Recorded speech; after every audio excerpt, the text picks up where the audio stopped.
welcome back to this epic Aotearoa Create a Better Future podcast, and in specifically this series, In the Service of Others, Who Dares Wins. Both Brian and I, co-founders of Epic Aotearoa, are privileged to have a very special guest and a dear friend to myself in particular here on this podcast. Also again from the Australian Special Air Service Regiment, former serving member of 30 years experience, former team commander and team specialist. It's deployed on numerous operational deployments around the world during what I know to be an exemplary service. He is held in the highest regard by his peers and by all those who know him for his integrity, his knowledge, his expertise, his skills, humility, and his sense of humour. He's gone on to be an author of the book 11 Bats. He's also a registered psychologist and the director of human performance for Stoughton. Ladies and gentlemen, Aotearoa, the one and only Harry Moffitt. Welcome, brother. Too kind, mate. You make me sound like a real wanker. Mate, it's great to see you again and great to be in touch, Brian. So thanks for having us on and well done on launching the podcast. It's fantastic. Oh, cheers, mate. Real privilege, real honour for both Brian and I to have you. Brian actually shared a story as a little while back. Maybe you share it, Brian, about the airport and the bookstore that you went to. Oh, yeah. So, sorry, Moff, but I read your book, but I didn't buy it. And what happened was I went up to I was in the airport and I was waiting. And I thought, hey, because I like looking at reading what books are out, and I saw this book, your book, The 11 Bats. And I grew up with cricket, and my family is a military family, but I never was in that space. But so I got to hear these stories, and I was reading it, and I think I got right up to the moment where you had to get to the gate, but I was still reading and engrossed in this. So I think I missed the call, but so there was a mad dash to the gate. I forget which airport, but yeah, enjoyed it. I'm happy to Enjoyed hear what it. I read. Yeah. I'm just glad it's not a complete dud, Brian. You have many sleepless nights writing it because Who Dares comes out and writes a book about the SAS. But no, it's nice to hear that kind of feedback. It kind of warms the heart. Yeah, awesome. No worries. It was good, especially when I was this bad. And then I think you started with the Grey Nichols, a junior or something. I think you referred to, and then I could picture this in my head. So we'll probably have questions more about the cricket and the bats later on. But yeah, so for sure. Yeah, awesome book. Thanks, mate. Cheers, Brian. Thanks for that. And for us, Moff, we're going to dive straight into a few things, just probably more from an operational perspective, because really keen. I've been listening to some of the other stuff that you've done on other podcasts and your conversations and stuff that you've had on television media, Sky News, and that sort of stuff around the book and that sort of thing. So yeah, we'd definitely love to touch on some of that. But I guess what the intent is to try to give you some context and background about what we're doing, and the intent of this podcast is, in the service of others, who dares wins. That there's a whole bunch of experiences and skills and expertise that you've garnered and been able to obtain over the years that I've felt and that we've felt, Brian and I felt, are applicable, relevant, and helpful in many ways to all walks of life. Much like what you do with Stoughton, it's not just it's applicable and helpful to anybody, regardless of where they come from. And it's also something that's quite interesting. We've found people have a lot of questions, people have a curiosity around it, although there's a much broader lens that's now has access, it appears, to the units, and there's been a whole bunch of documentaries and information that is available out there that wasn't available when you and I went through selection and all that sort of stuff. Nothing. Yeah. So from that perspective, there's probably those insights, but this here provides probably what we hope to be a more deeper and meaningful impact and viewpoint of things, like right at the coalface from the operators like yourselves that have been there on the ground, looked into the eyes of these people and different cultures and different situations, and had to make decisions in very dynamic, fast-paced environments, and sometimes very, obviously very stressful in that as well. So what we've been finding is that a lot of people have really resonated with the messages. They've really resonated with the authenticity, the rawness, and the honesty of individuals like yourselves that would give us of your time to share some of your amazing experiences. And it's not all war stories and amazing. Some of it is hardship as well, and difficulty, and the need to try to overcome that through resilience and the things that you've learned. But that's just to try to paint a bit of a backdrop for you around what our intention is. And these experiences that get shared, much like when we're raising our families and our children, there's usually a story behind the name that we'll give to our child. There's a story behind where we come from and why we named something X, Y, Z, or whatever it is. And these things, this platform or this medium we've found has been really helpful. And so before I forget, one last thing that I want to mention to you before I jump into the first question is seeing what you've done and having a bit of a look and research has really inspired me to want to go down that path personally, down the psychology route. So Yeah, that's great. because of you, Moff, and I wanted to wait for this Thanks, mate. moment to share that. It's really been inspiring, mate, and I just want to thank you personally. And I can't wait. I don't know how long it's going to take me to get through that, but what I do know is that my mindset that I have with regards to who dares wins, I'll get it done. It's just going to take me some time. Yeah, So when thank it's you. the journey, embrace the journey, Joe. But knowing you as I do, I think psychology studies, wherever that takes, will be a great fit for you. So yeah, onwards, always. Thank you, brother. Appreciate it. Well, I'm going to jump in with the first question before Brian, and I guess maybe an easier one to start off with. Oh, I don't know if it's easy, but memorable from an operational perspective. What's been one of the most memorable missions or operations that you've been on? Whether that's maybe from a positive perspective or good and bad, or a combination of all. What's something that stands out to you, and would you be okay? And just sort of speaking to some of the details, some of the finer details of that stuff. Yeah, look, there's two things that spring to mind immediately. I think, probably the most challenging, and it'll surprise people. Most challenging deployment I went on was with Nick Cobble. We talked about him a bit earlier. Timor, I think, as a team commander.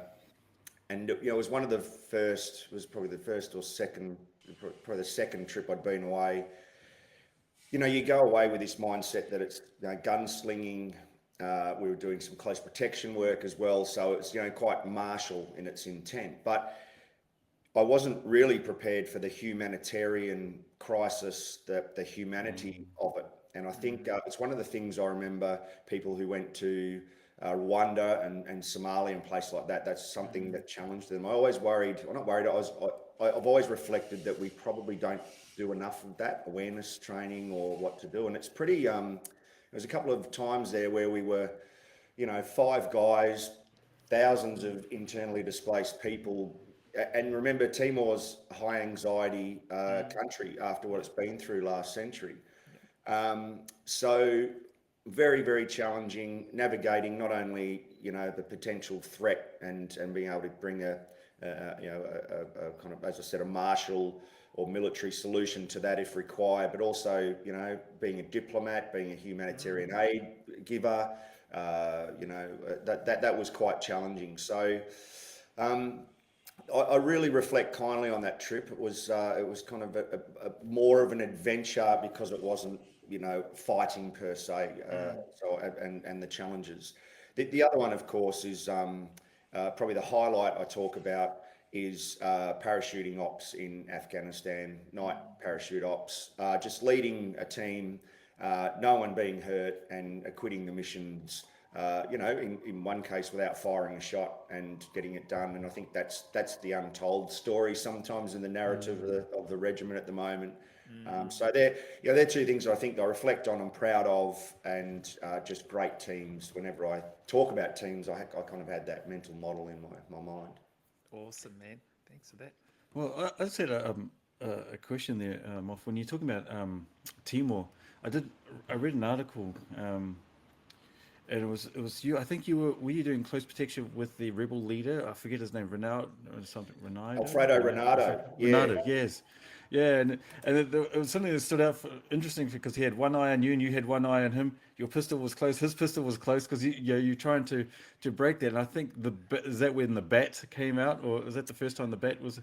Yeah, and so we were kind of up there just keeping an eye on him, Brian, really, because he was a troublemaker, and he'd it was pretty serious guy. There's a lot of people trying to kill him or would have liked to have killed him. So he had his own protection party. There's about a dozen followers that were up there looking after him up there in Malbisi. And we went up there. We're a small team. We lived on the same plot of dirt, and there was a lot of suspicion and kind of looking sideways at each other when we first got up there. And we were armed all the time. And for the first couple of nights, I think it's fair to say we all slept with our guns pretty close. I had mine not literally under the pillow, but just beside or just under the edge of the pillow. So.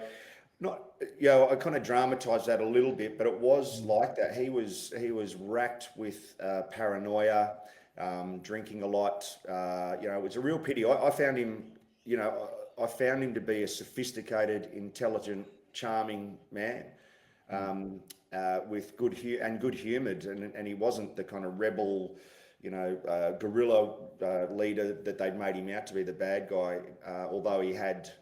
We had his reasons, as all people do, for fighting for justice. But he was a rubbish cricketer. He was terrible.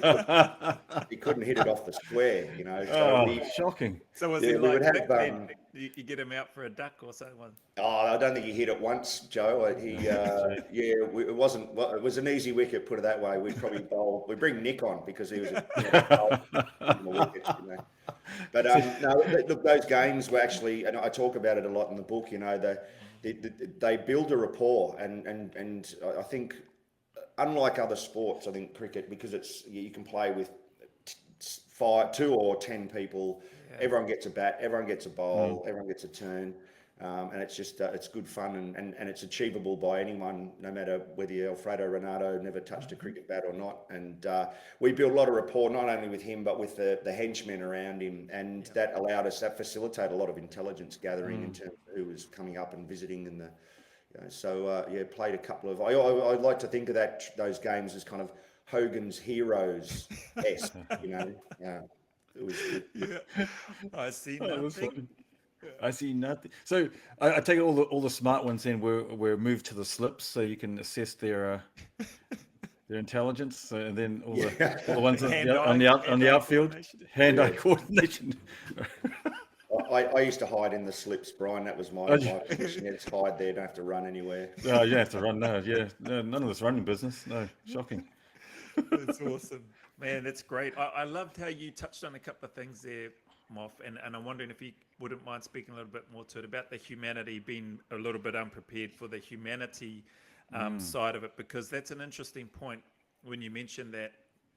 One of the other guys that we had on the podcast spoke about, most of the time and his time serving in the New Zealand SAS, as an example, was a lot of time spent serving and helping others. And I know that that's been a large part of what you've done, and I just wonder, because you've gone in, there's been times there where you've gone into areas where you spent a lot of time triaging people, men, women, children that have been exposed and been badly hurt and all that sort of stuff, and sadly lost lives. But I wonder, when you're speaking about the humanity, and you touched on maybe there wasn't as much awareness, is there better awareness around it and preparation for the operators, that it's not always going into get and or capture and or kill bad guys? It's there's other elements or more feathers to the cap, so to speak. Yeah, I think so, mate. I think there's a much better awareness. I think it's absolutely proper to say that special ops in the makeup, particularly of the makeup of the Australian SAS. We kind of, that's the area we will play in. We play in the area of building rapport with other nations, going into areas where it's not a military solution or a military capability so much as it is, hearts and minds. And that's been something in the training since year dot. I grew up under Joe Van Droffler and Terry O'Farrell and Gary Kingston, and those guys who came through. Hearts and minds was a big part of the training. It was part of the lexicon, and it kind of dropped away through Afghanistan, where the focus just became all on Call of Duty stuff, which is great, but it only tells a small snippet of the capability. So I think we're better. There's a mind model, or there's a model. I think it was his name will come to me in a moment. A general from the 90s who had the three Krulak, Charles Krulak, I think his name was, and he had this theory or model of the 3-block war. And you can look that up. It's a nice little model. I like it a lot. And what it points to is you in a cityscape, you've got 3 blocks. city blocks. And on the first block, you might be fighting your way through the cityscape, across the road to the next block, and you might find a bunch of civilians who need humanitarian aid. So it's the second kind of block. And then the third block is you might have a leadership engagement or local engagement, so kind of a diplomacy, and I talked about it. So I love how it wraps up this diplomacy, humanitarian aid or humanitarian operations, if you like, and then warfighting. And I think they're now, there's no more conventional fronts. There hasn't been for a long time, very obvious thing to say. But more than ever, I think they're important. And I would encourage infantry soldiers or anyone who is frontline soldiers who are going to fight in a modern context. These are important things, and training needs to be on cue around those aspects, because it can change in an instant. Yeah. I know Nick and I, I'll tell one out of school. When we went to Timor, we were doing a couple of DA jobs, and it wasn't with Nick, but we went back to Timor after that. But we did a DA. We knocked down a door to get a bad guy, and it was just a family. We got the wrong house. Right. So from one moment, you're going from super high threat, guns up, expecting to, ready to engage. Yep. And then there's a room full of screaming kids. And so there's a different nuance. You still got to maintain the threat awareness, but there's a different way of handling that obvious to say. But when you're under stress, fatigue, everything's coming at you, to pick through that's quite complex. And I think you don't want that to be the first time, your first time to be the first time. Yeah, 100%, man. And I'm so glad that you spoke about that. Is that something that the unit is spending a lot more time in, from the training aspect, which you touched on? The training for that needs to be there. Is that something that's been spent a bit more time on these days, or prior to you leaving? Because you left in 2015, was it? Or 2016. So 2016. we came across here. No, definitely spends more time on that, on a more, I suppose, sophisticated approach. Gotcha. But I wouldn't say that it's raised that capability or has a new focus. Right. It used to be the focus. We did. You remember, Joe? The people that go off to do PAFA training, for example, are well trained in dealing with local populations and disease in the common population, not just trauma, etc. So it's always been our DNA. But as I said, we kind of lost it a little bit, I think, in Afghanistan, just with the focus on the direct action. And when it leaves the collective consciousness in that way, you've then got to be deliberate about getting it back. And I think it's fair to say the unit's more focused on that now. And the unit's busier than ever, from my understanding. It's re-engaging with the region now, which we dropped the ball on, into Southeast Asia and the Pacific, etc. So that'll be a huge part of it, the hearts and minds. Awesome. I find it actually quite fascinating, because I can imagine, again, you'd be a highly stressed environment. Your situational awareness is just through the roof. You got, as you said, guns up, ready to engage. You go through the door, kids are there, and it's like, how do you just boom, de-escalate your thinking from threat to kids? Because it'll take a moment to process, surely.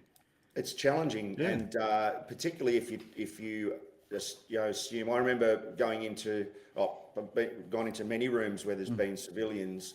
And you kind of, once it's in the narrative in your mind, it becomes easier, obviously, as you learn. But in those initial moments, looking past kids and looking through the kids, and they're screaming, it's kind of just another layer of being, of cognitive overload, or it contributes to the cognitive overload that you experience. And and there are the moments you may have to, and it's happened, all through history, make decisions about shooting past, through, or beyond civilians, if that's the case. And you've got to make those shots count, make those decisions count. Awesome, Moff. Thanks for that. I love, there's so much in those brief experiences that you've shared, and there's no way we're going to be able to get through all of them, but that's fine, because we can just have you back on again later. So with regards to those aspects, that I like that 3-block wall, there's fighting, civilians, and then the diplomacy. I love how you've broken that up and spoken about that. I guess I wanted to ask, how were some of the, or maybe some of the most memorable interactions? Obviously, you touched on one there in Timor, but with some of the other locals, just from maybe using cricket as an example. It's still from the operational setting. So you're deployed in an operational theatre, but there's that downtime. Well, I guess probably this first question, what was the catalyst to kick off the game of cricket there for you? Was it because there was boredom? Was it because there was an opportunity to try to build that rapport? Was it a combination of those things? Yeah, when I started the collection, if you like, because it's the 11 bats are a curious collection of artifacts. I actually think they're the, this will sound a bit boastful, but I think they're the great artifact of Australians' commitment over the last 20 years. With the first bat was 2001-2 when we went to chase UBL in the mountains. And the last one was in 2013, and it kind of captures that period. But yeah, look, the original bat was out of pure boredom up on the that was up at Asadabad. Our interpreter John went across the border and bought one from a Pakistan milk bar and brought it back. So that was just pure boredom, and we played cricket, and the locals would join in and we'd play and laugh. And I used to, when we were playing that, we were getting shot and rocketed every other night. And so they'd creep in through the maze, up a couple of the creeks and lie in wait. And then after dark, they'd shoot. It was pretty ineffective stuff. The rockets went straight over the compounds and whatnot. But while in those late afternoons, I always imagined the bad guys are creeping up, getting ready to attack us, and they can hear in the compound, "How's that?" and arguments over LBW decisions and stuff. And they would have been cricket followers. I promise you. They were probably highly likely to be from Pakistan. So I wonder. There's a kind of a comedy sketch in that, I think. Yeah. And then, but Joe, to your point, as time went on, and I became more deliberate about selecting a bat and making that the deployment bat. It was deliberate. So to give a concrete example, deployed to Kabul, where I worked with your brothers over there, the Kiwis, and in Kabul, they were the force in town, and I know they're pretty busy too for them. We'd get to a place. We'd have a residence where we'd live, and you break out a game of cricket in the street, and it wasn't long before the kids rallied around, and they were. When I say it wasn't long, probably about 2 balls, and they were joining in playing the game, and they were bloody handy wrist spinners and. But when you think about it, there's no better defence in an urban environment than befriending the street kids. They know everyone. They know everyone who's coming and going. They know, and when you befriend them and build rapport through cricket, you get a chance to touch them, like have a physical interaction with them. You look into their eyes, smiling, which is a very powerful human interaction, micro interaction. And you build, and it's not long before they go and you go, "Who's that bloke? Who are they? They've just moved in. Have you seen this person before?" And I go, "No, he's a bad guy. We don't know." So there's these little nuances that take the interaction built up around cricket a little further, and that happened wherever we went. Didn't matter which country we were in. That's awesome. I actually got to ask, Moff, when you said that sounds. It sounds hilarious to me, but at the same time serious but hilarious. It's like, did you ever play the Kiwis? No, I don't think we did. We played, but we didn't play. They were busy. I got to say, and they were on the other side of town to us, and there's always a bit of peril kicking around. No, we did play a few games against English, and there was always a couple of Kiwi lads in there, either on exchange or they'd laterally transferred, because that's the 22 are pretty smart. They reckon I reckon some of them waiting out the front gate for you guys and tapping you on the shoulders, and so they should too. Because look, I'm going to blow smoke up your ass, but you've probably heard me talk about it. But I actually rate Kiwi SOF as probably the best pound for pound brain person, SOF in the world, most capable across multiple domains, and I've always enjoyed working with him. I just hope we beat you in the 2020 tonight. Yes. Yeah. I was going to ask you if you played the boys, how many underarm bowls did you fellas? Yeah. Not enough. Not enough. Not enough. Wait, let me pull the pin first. Underarm. That's right. Explodes off a good length. Yeah, mate, you're very kind and very humble as well. I guess and that's an interesting point, that when you talk about that, why is that your view? Because your experience, mate, and your longevity in the unit as well, which I want to come back to and talk a little bit about. But so you've seen everything, as far as I'm concerned. You've seen it all, and it'd be hard for people to dispute that. But what is it, in your view, from the British, from the Americans, from Australians even, to the New Zealanders and the other forces that you've worked with, that stands out to you? What has stuck out to you from those things to sort of help with form your shit? Well, I guess I'll form that opinion, and it's from gut to an explicit kind of opinion. Right. Yep. I really think it comes down to, first I'll kind of define what a special operations person is, man or woman. And I've deliberately used woman because one of the greatest leaders and one of the greatest special operators of all time is Nancy Wake, who's a Kiwi, and we borrow her, the white mouse. I mean, anyone who's listening who hasn't looked up Nancy Wake, do yourself a favour immediately. Probably arguably the greatest military leader from this neck of the woods. So special operations, we're looking for people who are jack of all trades, generalists, high in resilience and physical and mental resilience. That's a given. That you must come ready to withstand the training regime, which is brutal and punishing enough. But then the environments and situations that you go into are very austere, so you need to have some level of resilience. But I actually think in Australia and in New Zealand, and more in New Zealand, because they're a little under-resourced, because we have to make it up on the run, because we have to turn our hands to many things, including hitching rides on helicopters overseas or wherever we go, because we don't have our own. You breed a type that I call bricoleurs. This notion of bricolage, which is, you can do anything with anything, anywhere, anytime, and have a mindset to that end. And certainly people who are open-minded and see challenges as opportunities, either opportunities for external growth in whatever, the team, the business or whatever, but also internal growth and that curiosity. And I think Australians and Kiwis really share that.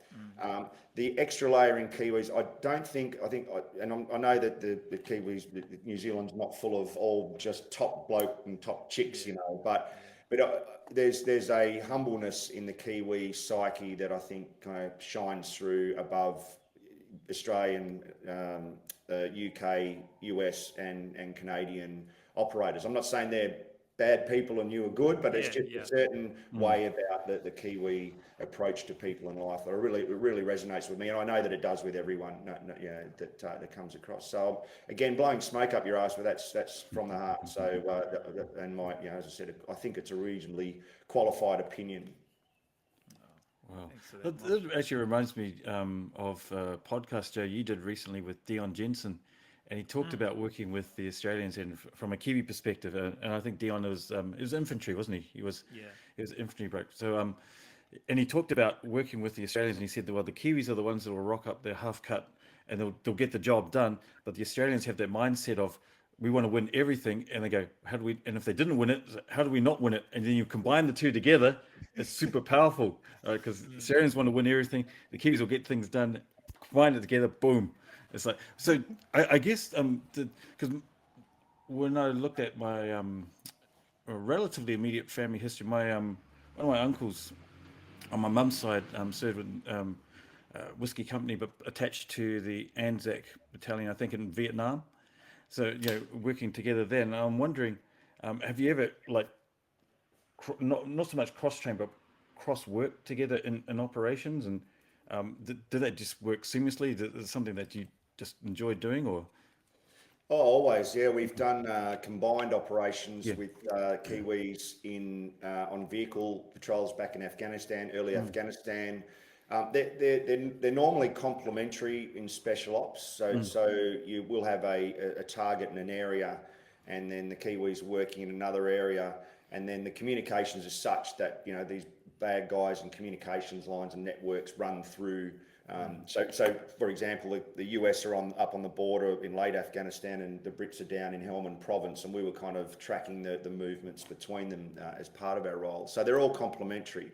We also work with them had a lot to do with them in Kabul, not so much operationally or supporting them, and they were doing some mad work around Kabul, but we would see them regularly, share resources, share information, occasionally allegedly share a beer or two, and there was a great sharing of information was probably the big one around what we were learning and seeing on the streets, and how they were deploying and using their reacting. They were reacting to what the jobs they needed, the missions they needed to do. Yeah, that's awesome, Moff. Great. I really respect and appreciate your insights and the perspective that you've shared for our audience, and not only for the audience, but for myself and Brian as well.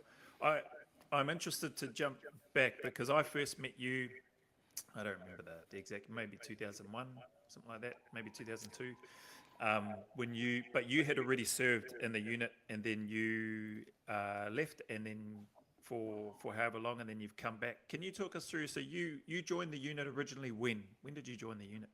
1989, and then completed selection in 90. So yeah, I joined the Army in 86, 89 went to Perth, Yep. and then 90 selection.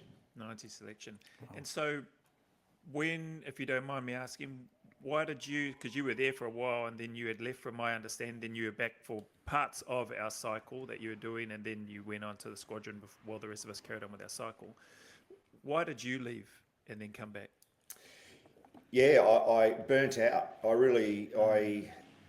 So, you know yourself, you're probably training for at least 18 months or 2 years for deliberately under a plan, and towards an end. So I had to put on weight. I had to get stronger. I was small on the run to the family, and it turns out I didn't need to do any of that. It was just at the time in the 80s, weight equals strength. That's bullshit now. And then I was successful on selection, and then I struggled to keep up with the reinforcement cycle, the training continuum, and that was for 12 or 18 months. Now I passed everything and made it, but I was high anxiety the whole time. I was, that performance pressure. I know everybody suffered it, but it impacted on me quite negatively, I guess, because by the end of the Rio, I felt gassed. I felt exhausted, anxious all the time, and I wasn't really enjoying it. And then I went to the squadron, and as you know, it's unrelenting. It's the hamster wheel that's going at bloody light speed, and so I never really got a break. And I think cumulatively over time, I didn't know it at the time. This is all looking back at it now. Yeah. Around 94, 95, my mum died, and she was very sick and died not long after that.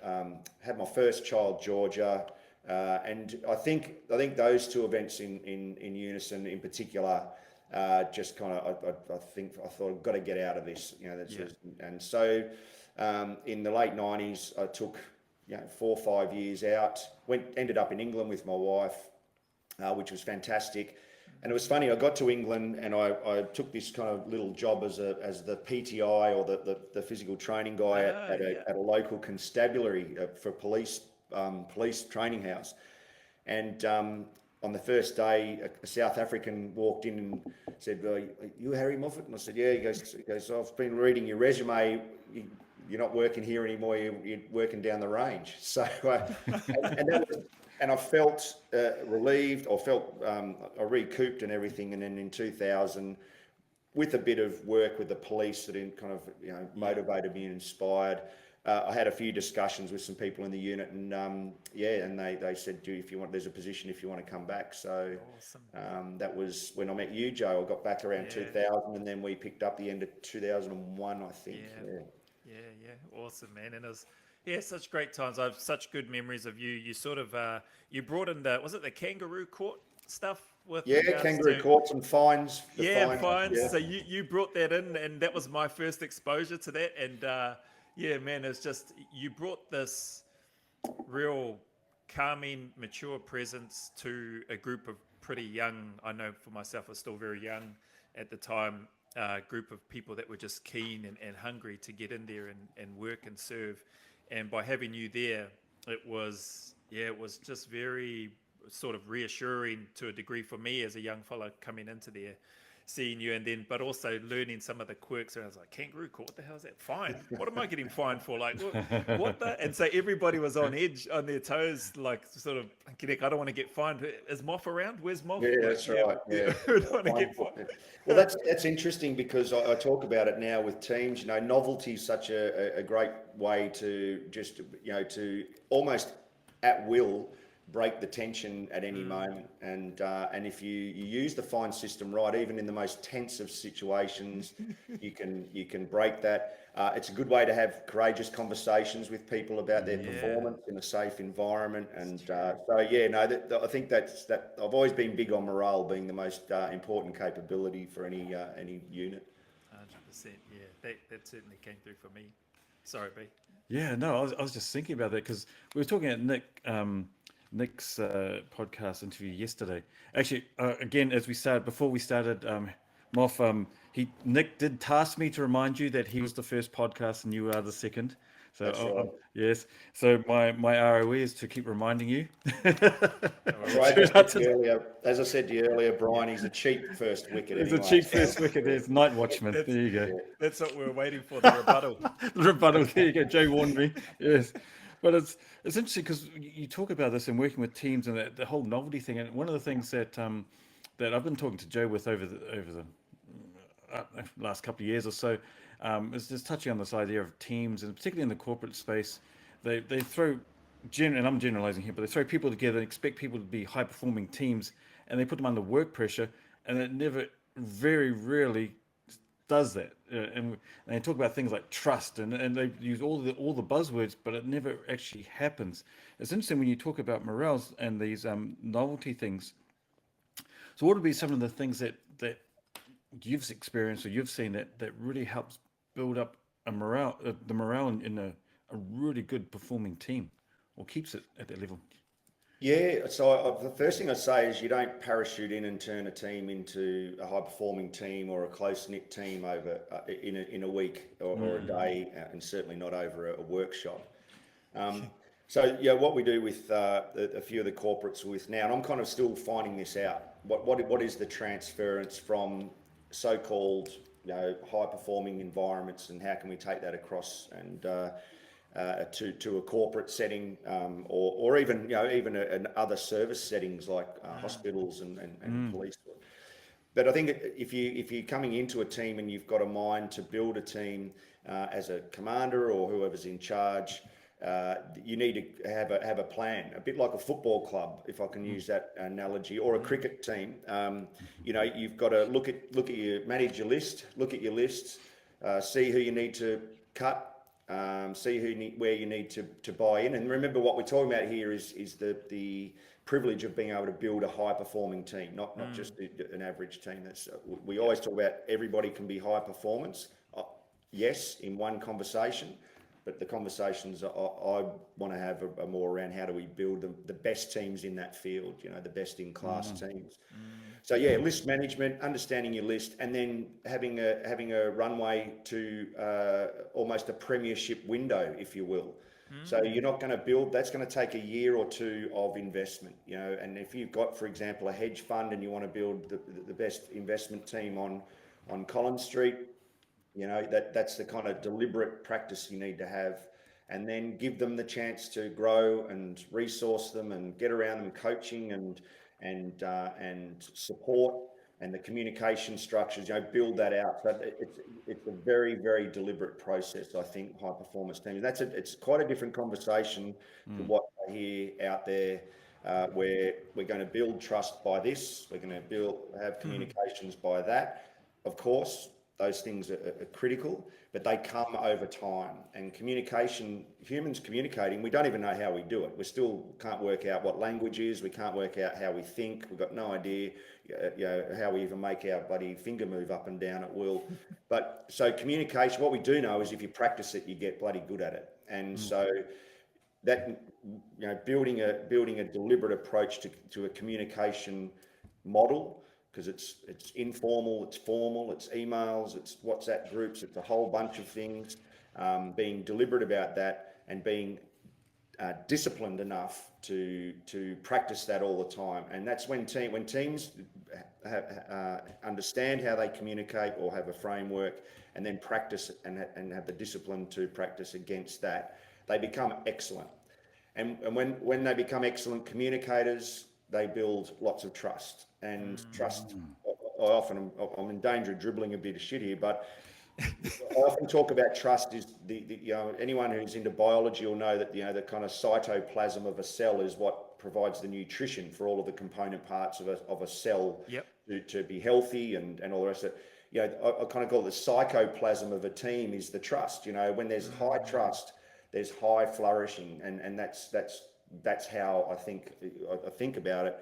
And then when you understand the team list, the plan to get to the premiership window, and how to have good communication structures, what they look like and how to practice them, I think then you've got great foundations.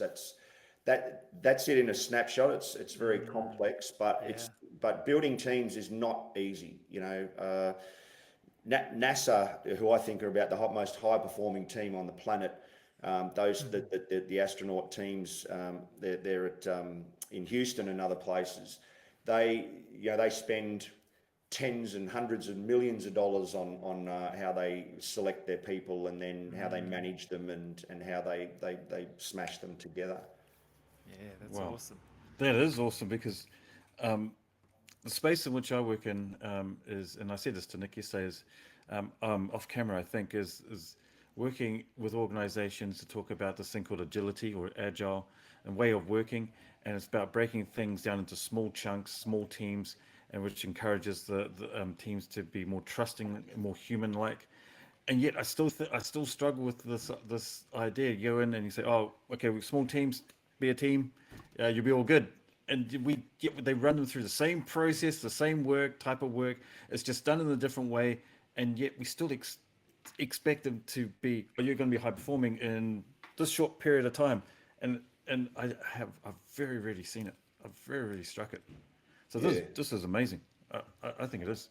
Yeah, I think that the notion that you can wave a magic wand onto a team, you can't. Yeah, that's the old adage: do you buy a team or do you build a team? And the answer is it's a bit of both, and it's understanding, and it takes time. We've been working with I won't mention their name here, but a hedge fund in Melbourne, and we've been building that over 2 years now. And it is about to crack through the roof. And at the moments when the CEO and the COO are going, oh, I don't know if we're going to spend money on that. That seems like a bit of fluff or a bit of waste of time. Once the results start to come and that growth comes out of it, and when you walk into that team now, it feels awesome. Like it just feels good to be in the team, where it hasn't in the past. It'll all that money we paid back in 10x. So. I think that's the message I would say to give to people is patience and time. And it's pretty boring, but it works. But it works. Proven, right? Yeah. Yep. So that man, that's awesome. I love that stuff, Moff, and what you've just shared. And there's so much here. I want to ask you, because I don't want to forget the externals and the music.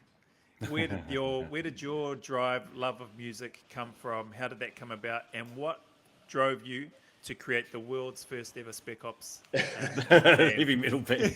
It's a pretty bold statement, isn't it? The world's first ever. I love it. yeah, we joke when we've had a few beers that we created a genre, Spec Ops rock. So, oh look, mate, I grew up on both sides of my family. My father was musical. He used to sit on the edge of the bath and play the guitar and sing to me Johnny Cash songs and old country and western songs. My mum, on her side of the family, had a family band, like the Partridge Band, and they travelled around Perth, around Western Australia and played.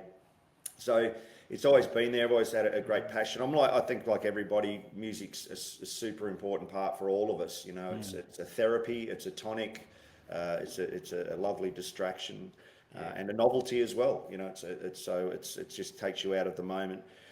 And music, I suppose, the band we formed it in 1990. We're all SAS guys at that stage, and many of who've remained and continue to play with the band periodically. But it was just an escape. It was to get away from the great man Gary Kingston, who's probably been one of my greatest mentors and father figures in my life.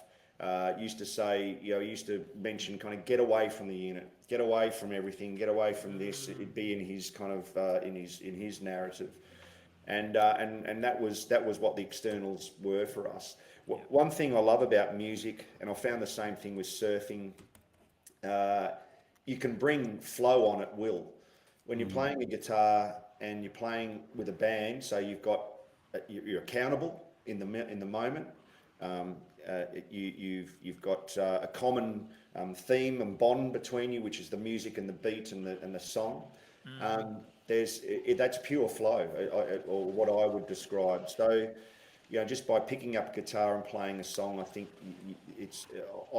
and I'd love, I don't have the research to back this up, but I think that's one of the things I really enjoy about playing music.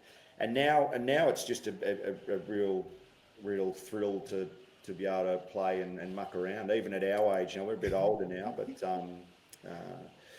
the finish off, the team, the band is probably my favourite team. Is it? It's right up there. So it's about the favourite team I've ever been involved in. We love each other. We hug whenever we see each other.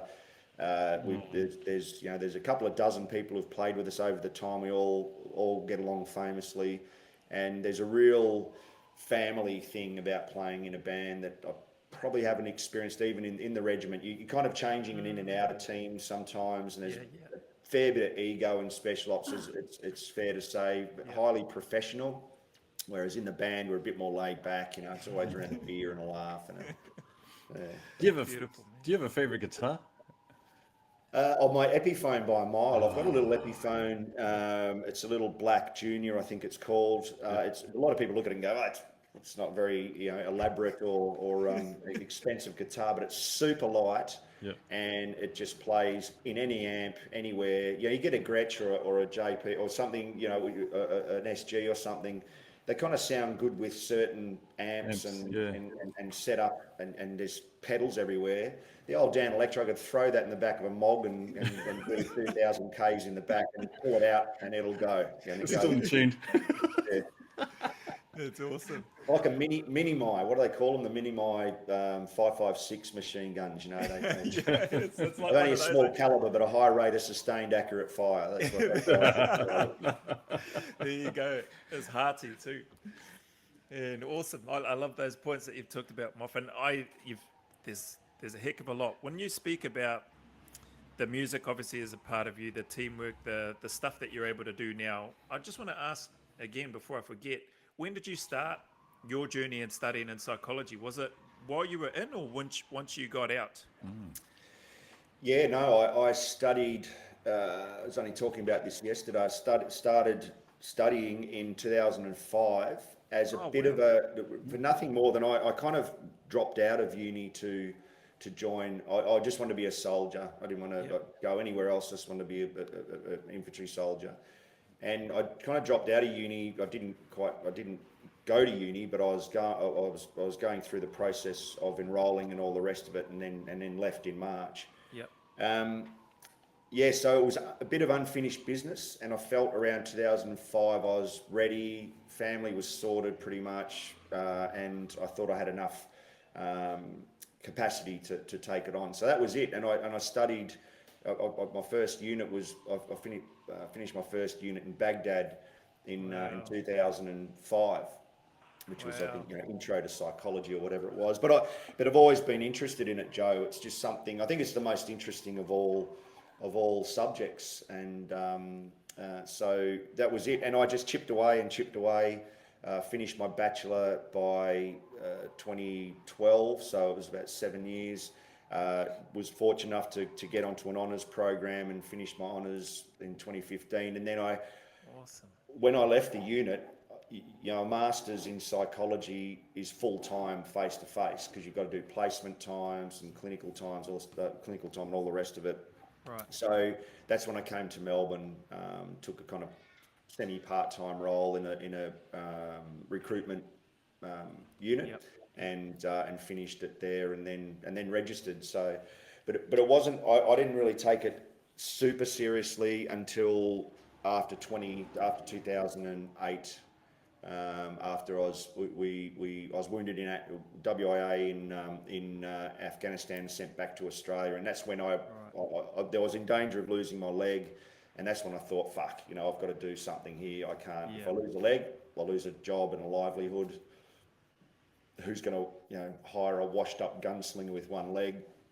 So that was when I thought, all right, I've got to take it seriously. So that's when I kind of got a bit more deliberate. Man, that's awesome. And so what happened in that? Was it gunshot? Was it an IED? What happened with your leg situation? So 2008, we drove over an IED. Just returning back to Tarankout, the car I was driving struck the IED. Sean McCarthy was killed, sitting probably about a metre away from us, and the interpreter lost his legs in the back, and myself and another guy in the front were relatively unscathed.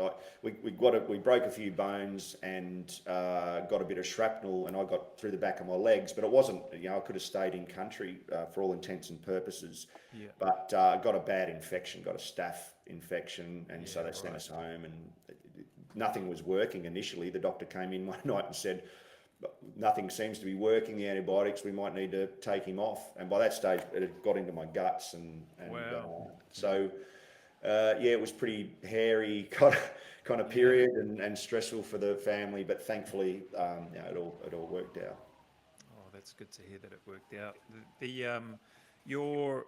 So in that moment, with regards to that particular situation, how long was the recovery for you, Moff?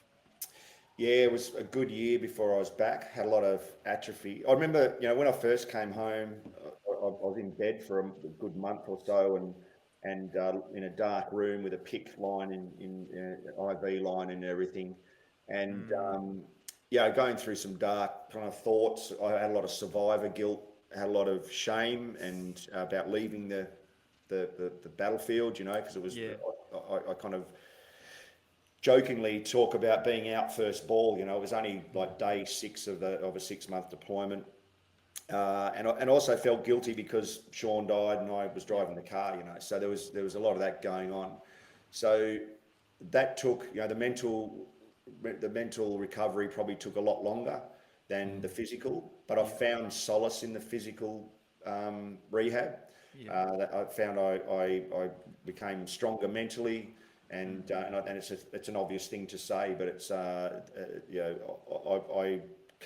thought to myself, how am I going to get my body back? Well, I'll have to do this and exercise and eat and all the rest of it. Then surely I can do that with my mind, and kind of move, because I knew deep down it wasn't my fault. So I knew deep down that no one would be blaming you or thinking going, oh no, that was a reality. But I remember I was in a gym in Kabul in about a year later, and it might have been just before the first anniversary. And it was the first deployment back. We just arrived in country, and I was training in the gym, and I was doing some squats. And I remember that moment kind of has stuck with me, going, I feel strong again. I feel you're strong, you're back, and kind of gave myself a little high five internally to say well done, because it was a pretty horrible fucking year, I could tell you. I bet. Did you seek counselling or anything like that, Moff? I asked because you did. Yeah, definitely, mate. That was Awesome. that was kind of where my mind went when I went and seen the physios and the strength and conditioning guys and got a physical training regime. I went and saw the psychs and did the same for my mind. And a lot of that was talk therapy, which I do it all the time now, even when I'm at my happiest. You know, it's just a good way to maintain mental health. Yeah. Fantastic, man. That's so good to hear. The reason I specifically asked that question is because, and I don't know what it's like these days, but I'm thinking, and I'm speaking more from a personal perspective, and maybe what I assumed to be from my perspective of looking at people in the unit, that it's not or at least for me anyway, it wasn't. It's never been a thought of mine to seek help, even if I'm in a real crap place. You know what I mean? It's I always looked at it, and I don't know if it's still the same. I looked at it personally as though people are going to see me as weak, and you need to go get counselling and that sort of stuff. And I've been coming around and understanding how wrong I've been in that thinking, and part of many aspects of what you're speaking about, and I'll get to the question that I want to ask you. It's really helped me reflect in very positive ways around my naivety and my immaturity and my pridefulness and egotistic mindset that I had those years ago around that sort of those sorts of things, because I didn't think that that's what men did, like particularly men within the Special Forces unit. And I was like, yeah, I'm not doing that. And so my question to you with your studying and stuff is, did you find studying with your psychology help you be a better soldier within the unit, or be because I want to talk about relationships and stuff as well, be a better husband, be a better father? Did you find a lot of transferability in terms of the knowledge you were gaining theoretically for your psychology studies and its application into the type of environment and work you're in? Yeah, mate, an overused term, but great question. Because it definitely did. And the one thing that sticks out for me is I cut myself a lot more slack. I gave myself much more permission to be, as they say now, vulnerable, and that mental health's just a thing. It's not a bad or a good thing. It's just a thing. And those things, when you give yourself a bit of permission and cut yourself a little bit of slack, you do the same for others as well. And the special ops, you're right, it's just manly stuff. And look, it's a bloody dangerous job, and it's a very bloody serious job, and it needs to be that. But it doesn't mean that you can't still, think about these other aspects of life. You can still be a loving father and a loving husband, and a good friend, and be a hard-ass bloody SAS dude, or however you want to put it. You can be both. They're not mutually exclusive at all. And but the one thing that around mental health being accepted and breaking down stigma, the analogy I like, and it's kind of nicked this or borrowed it from elsewhere, but I like it. Back in the 80s when I was playing footy and Aussie rules, if you twanged your hammy or twinged your hammy, the coach would often say, "Run it out, go and run laps." All right. And you thought that was the way to and it's like a stitch, your gut stitch. You're running, go and run it out. And look, for the most part, they're the worst things you could probably do. What do you need to do? Just go and relax and do nothing, which was, that's lazy, doing nothing. Well, haven't we come so far? Now we know that the posterior chain and how complex and how interrelated it is, even through into your upper back, right through to your ankle and your gait. And that's what a hamstring is the expression of, or a twinge in your hamstring, something in all of that. Yep. And so we train posterior chain all the way through, and you know that, I know that, my son knows that. It's common knowledge. You don't run with a hammy, you get ice on it and go and rest, So at the moment, I think it's psychologically or in terms of mental health or mental fitness or brain health, I prefer to use brain health over all of those terms, because it just has a different kind of tone to it. I think brain health, we're kind of trapped in the 80s of running it out. And so if you feel not trapped, I think we're at that stage, or we're just coming out of that stage where, if you're feeling a bit blue or a bit down, or, or depressed, full-blown depression, there's this sense that you just need to just go away and run laps. and get over it, and you'll run it out. And that's not. We need to stop and put some ice on it and rest and put our leg up and be deliberate about how we approach it. And the psychologists are running at about half rat power at the moment, I think. In 10 or 15 years' time, we'll get through this period of coming to terms with it, which I think is evolving. Men are coming to terms with it, as you just explained, Joe. And as the generations shift and change, I think we'll see a greater applicability and use and uptake of more directed kind of psychology. And I work with a couple of young men groups here. They're doing all the work, and they go to schools and they go to football teams, and what used to be a bit fluffy mental health education, they've made really, really cool. They've made it cool, and it's embraced by the 14 and 16-year-olds, and they talk about it, and it's kind of, with them, it's not even a thing anymore. But for us, it was like bullshit, So I think we're on a good path. It's evolving and growing in that respect. Awesome.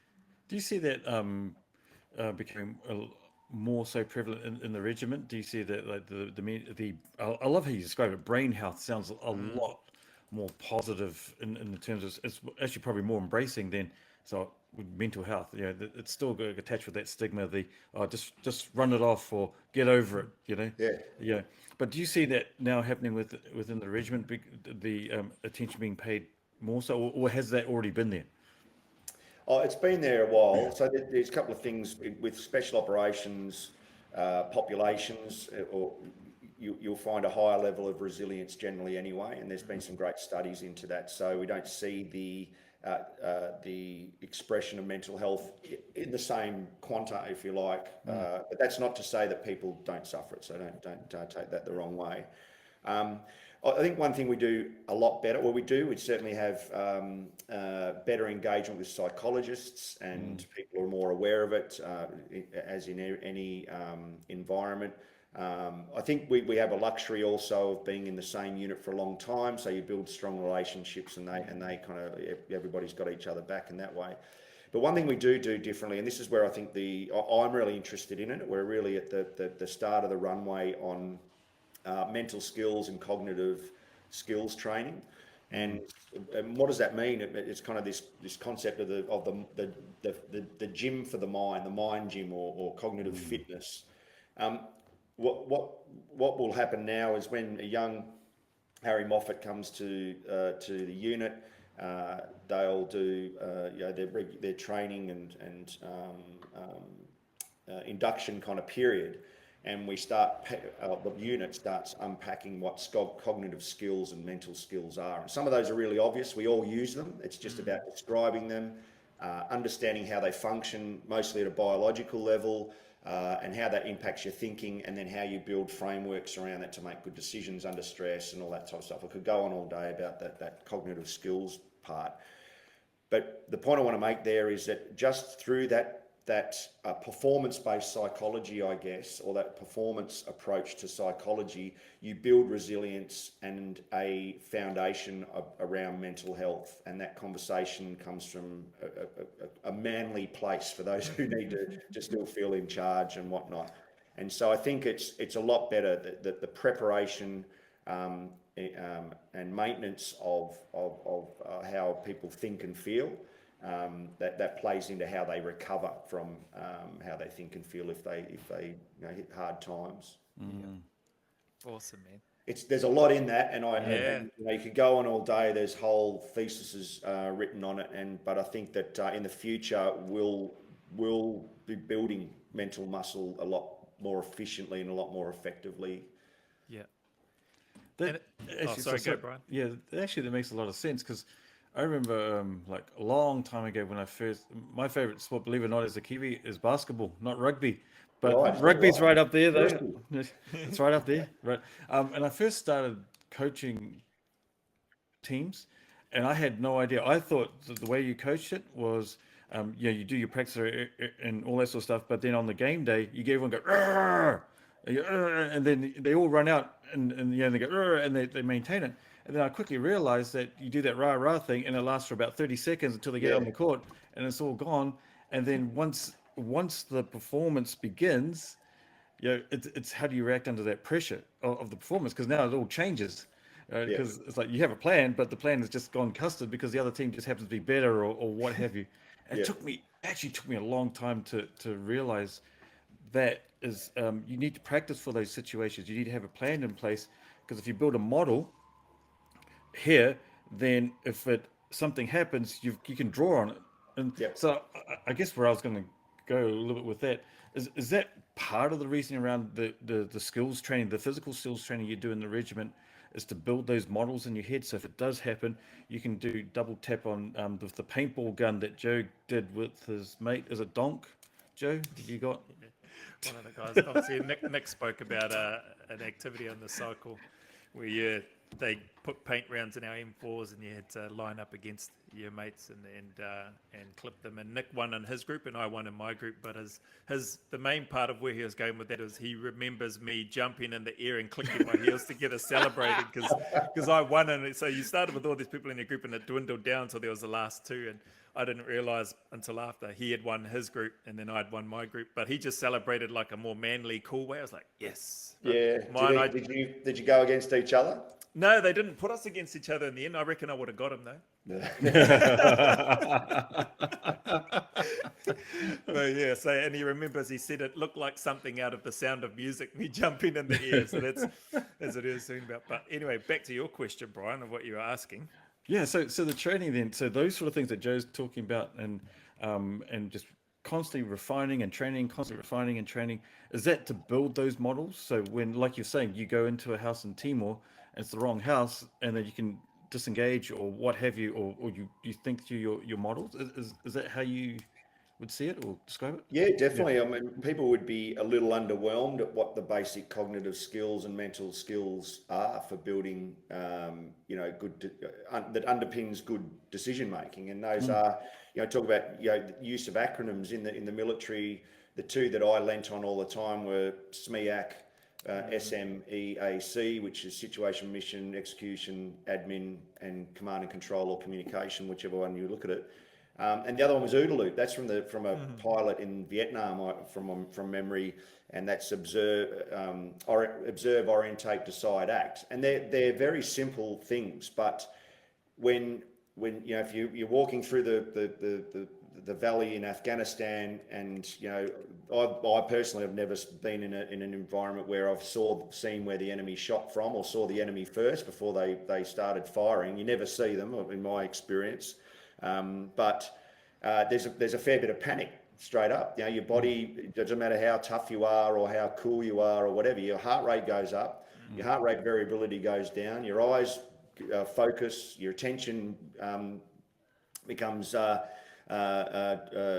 disparate, and you focus on what's in front of you rather than what's around you.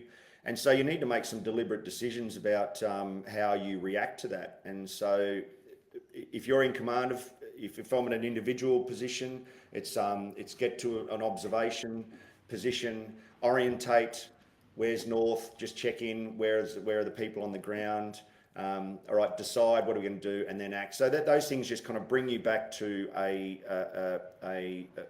kind of a central position in your mind, and try and block out what's not important information-wise in the environment and what is.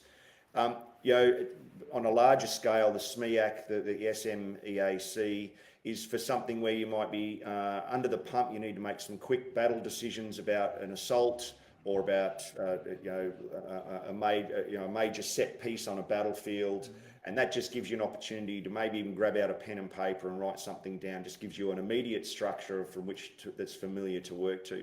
So they're very obvious, but I think let me use the word small e, elite operators, if you like, they do that at a level that's above the norm, and I think that's one of the big differences.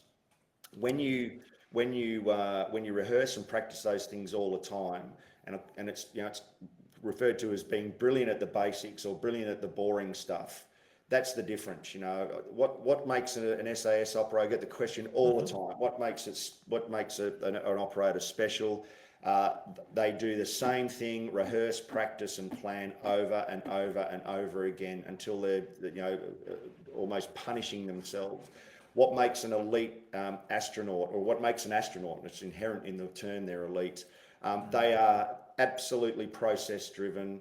They're disciplined enough to do it enough times that it almost becomes second nature, and they get up and do the really boring stuff really, really well. And I think, if one of my favorite videos online, there's a number of them, but there's the astronauts are in space talking about how they keep morale and how they keep mental health and how they keep engaged, because their bodies are under enormous stress, radiation, weightlessness, uncertainty, because it's, all over if they get hit by a piece of space junk, etc. They meticulously plan in when to have fun, when to eat together, when to have exercise, and it all sounds obvious, but it's not many of us do it to this extent. And they build that framework in around when to introduce novelty to release certain neurochemicals for them to buffer the stress hormones and whatnot.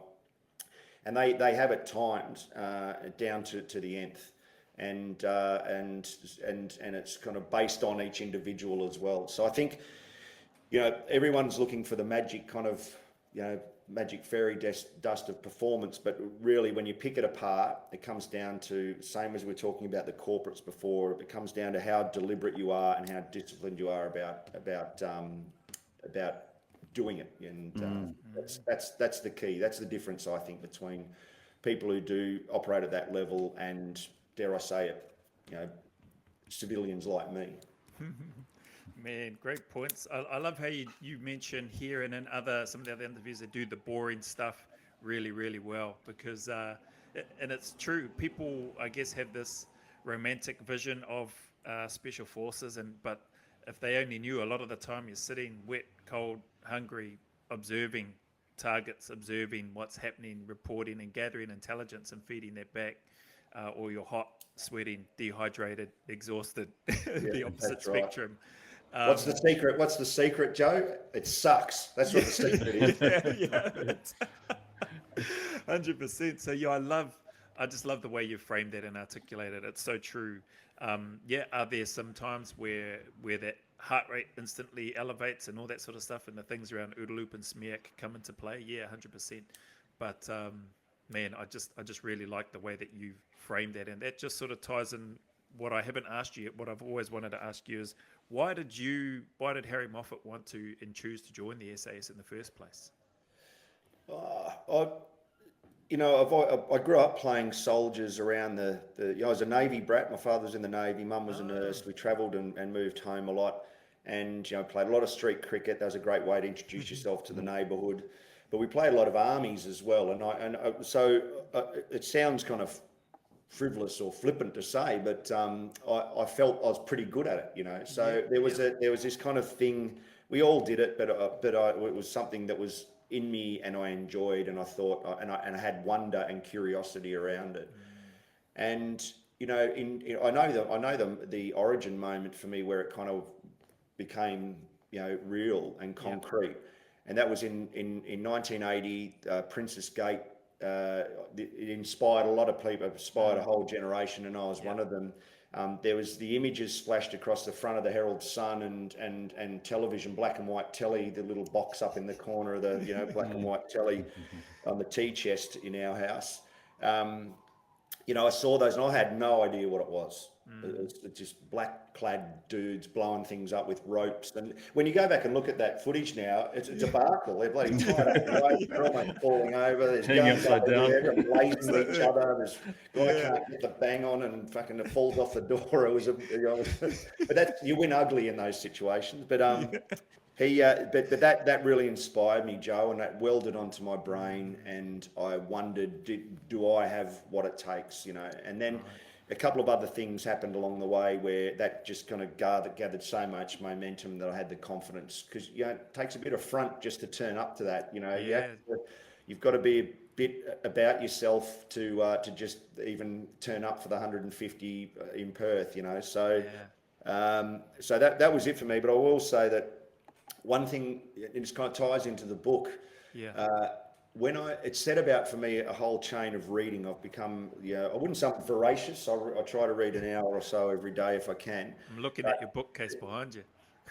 Yeah, look, I love it, and we'll get more. We've got a bunch over here as well, but I think, and that's talk about brain health. I think reading and writing are two ways to really improve performance. But when in 1980, when I started reading, I wanted to read about special ops. I wanted to read about militaries. There was nothing. There was nothing on Australian SAS. I discovered Nancy Wake. There was a very quite poor book. I can't remember who wrote it. I discovered heaps of Vietnam stories about grunts in Vietnam. Read heaps of those. 13th Valley was probably my favourite out of all of those. But there was nothing on, and there was very little on special ops per se. There was a book called The Rescuers. I wish I had kept it. And it rated the top 10 special forces units in the world, from Israeli, Germans, GSG, the French. Australia was in there as well, New Zealand, US, etc. So, and it talked about Mogadishu, and it talked about the Olympics and Princess Gate and all the rest of it. And that was it. And I read that so many times, and pages were falling out. And when I wrote the book as a memoir, not to publish. I've always been a journaler, and I wrote in England, went off and wrote a couple of 100,000 words of stories and just thoughts and all the rest of it. It's just sitting down the bottom there, big pile of paper.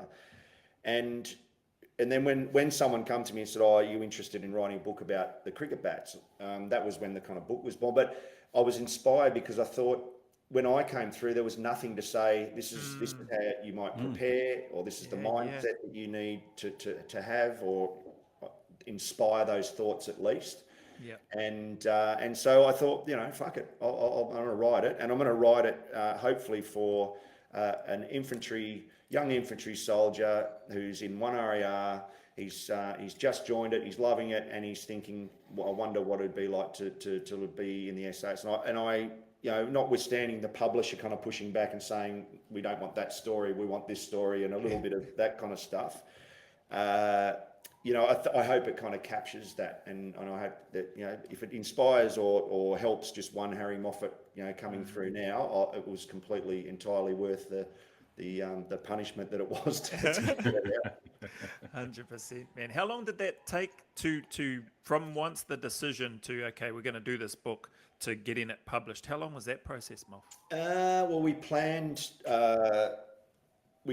12 months, and then the publisher, I think that's kind of a nice window for them to kind of get everything out on production. So by that stage, I'd married up with a guy named Malcolm Knox, and he helped me put the stories into order, and then weave the cricket bats in. All of that was already written, and I just rewrote that. I ended up writing it maybe 6 times, which I loved. I loved the 5 times. That the 6th iteration was good. So over that period of 12 months, probably the first 6 months was just made up between iterations back between me and the publisher, and getting the book sorted. But as I said, I went in 2015, travelled to England. I travelled and watched the Ashes. Took a room above the pub in a town called Wargrave, and come downstairs every morning at 5 and just write for 3, 4, 5, sometimes longer, 6 or 7 hours a day. And loved it. I loved the process. Took all my journals. I've always kept journals. And just really enjoyed it. And I've definitely got enough for another one, but I don't know whether I'm up for it just yet. But it was great. And it's not a tell-all. It's just a bloke going about his life and having a few beers, playing a bit of cricket, and that's fantastic, man. Yeah. That's brilliant. Is that something that you would recommend? Even the next generation coming through, or people in there now, because I love how you mentioned reading and writing is good for brain health, and it's also good for when the old brain cells might start to diminish a little bit and we're trying to recall information, to have those notes to refer back to because those things were recorded at the time. Is that something that you, as a team commander, have tried to encourage operators in the unit or people in general within the Defence Force to capture those? 100%. And ad nauseum. I'm probably better known in some quarters in the unit for being a pest around this type of stuff.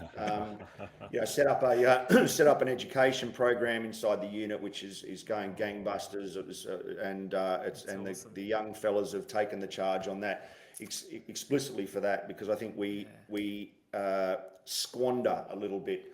Guys like yourself, Joe, we squander your intellectual, academic kind of side, and I think that we're definitely doing that better. Journaling is a powerful tool. Reflection on what we experience in the world. This is all crazy. Our perception and what's happening is just mental. No one's got a clue what's going on other than kind of building a chair or something like that. We kind of bring form, make sense of our experience by doing things like that. So when you reflect, it kind of just gives you an opportunity to make sense of the world instead of just kind of being reactive and going from moment to moment, and hopefully a little bit of it lessons clinging on to you as residue as you go through.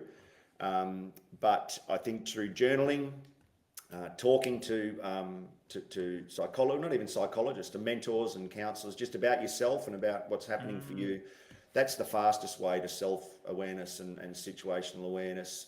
I think because you are capturing more of the experience in a meaningful way, rather than just, as I said, kind of just going from moment to moment to moment. And I've loved journaling. It's almost it's a daily thing for me. It's almost an AM and PM prospect. And it's not always kind of full stories or whatever. It might be just a bunch of notes, but I absolutely drive my wife mad with the notes and everything I leave around the house, and I just want to capture. But it's just super powerful, and I've felt since taking up study and everything a real purpose beyond a club or a thing or an activity. It's just a purpose in just being a better person. The purpose for me is having more understanding of the world and the people around you. And I don't think there's a better purpose than that. And journaling and education plays into it. Beautiful, man. That's so cool. I love how you've talked about that. And you touched on something which I've got actually written down as my next question that I wanted to ask you. And you spoke about your wife driving your wife mad sometimes with the notes and stuff that you leave lying around. Mate, with your experience and the amount of jobs that you've gone on, the experience that you've gained, how has the combination of your psychology study, how has that either helped or benefited, or has it helped or benefited in terms of your relationship being solid, being grounded, and or have there been any challenges that have been really difficult? Did your wife have to pull you up on a few things about how you've come back home, or things that you noticed of yourself in terms of you were a little bit different, or it took you a while to dial back down the volume of where you may have been at when you were away on jobs? How's that been from a relationship perspective, and what advice, guidance would you share and want current operators or those that have a desire like you did to want to come through and serve in that unit be more aware of and cognizant of, particularly in relation to that relationship space with their spouse or partner? Well, the first thing I've got to say is I feel like the luckiest bloke in the world, because Danielle's a saint. You won't believe this, or you will believe this. Today's our 26th wedding anniversary, and oh wow! I've been asked, what's the highlight of your life, and all this kind of stuff on podcasts, and people say, give me a highlight or whatever. But without doubt, and with no second, with a daylight second, it's being able to maintain our marriage and stay together. I'm really, really proud of that, and I love her dearly, of course. But I'm lucky twofold, because she's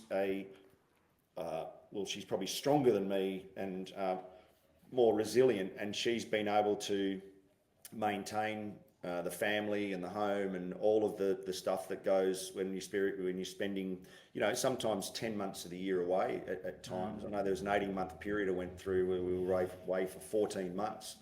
And so you become a parent in absentia in a way. And I think, so very lucky. One tool that Dan always uses is this notion of a reset. When things are a bit wobbly, in our relationship or in the family or financially or whatever, she would have a favourite pub, or a pub or a place. I'll just call it a place.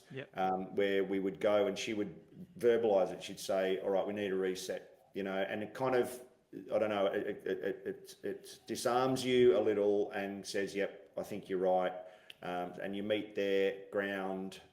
You might not resolve everything there, but it just gives you kind of this, this center point, I guess, to rebalance. Rituals. If you're going away, a lot, and returning and deploying for those in the military, I think rituals are really important. So Dan and I would have, and they sound simple, but again, it's doing them and practicing them. We'd have a set piece. Family activity the evening before I'd go to the same place, the same fish and chips, the same walk along the beach, or whatever the case, what it was down in Fremantle, and we'd go there, and that was our family thing. And I think that helps because it symbolises and ritualises the fact that one's going and leaving. And then when on return was always lamb chops, mashed potato and broccoli. I think I talk about it in the book. And that was a dinner around the table. But it became a thing. You talk about it during. It gives you something to look forward to, which again sounds simple, but it's a super powerful tool. Mentally building resilience, having something to look forward to in the future, something that you're passionate about.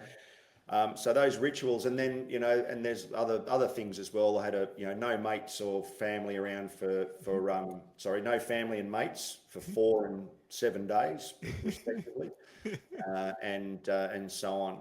And there's other things that kind of traps that one of the biggest traps is feeling as if you're hopeless and you're not contributing when you're away. You've got to just stop that. It's bullshit.